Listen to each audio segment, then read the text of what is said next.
Bondage, termination, sadism and मैसिकिज्म।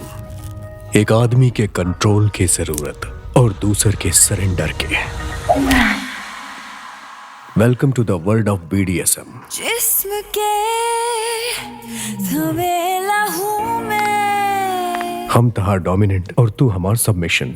अपना आपके surrender करे खातिर तैयार बाड़ू? हम तैयार बानी। तहार चाहत का बा? I like to be controlled by someone else. I like to be tied up.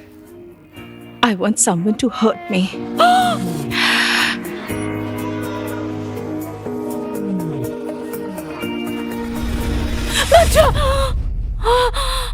Sonia retrograde amnesia से गुजर रहल बानी। ओकरा अपन जिंदगी के पिछला 6 महीना याद नइखे।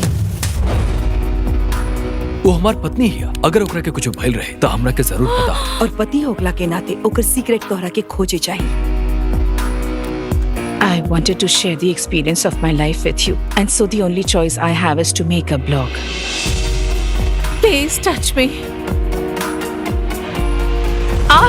अमीना चाहत रहनी कि बाकी लोगन की तरह हमार हस्बैंड भी सोचे कि हम सब सेक्सुअल परवर्ट। तो यह कहानी हमार धोखाबाज पत्नी के। हम एकर पकड़ महसूस कर सके। एकरा ज्यादा मजबूती से मत पकड़। जब केहू ना होकेला तो बहुत अकेलापन लागेला। क्योंकि राला पर भी कई बार अकेला लागेला। You guys were having an affair behind my back, and that's the emotional trauma I'm going through. अब एक ही को चाहत बा, वो बदला।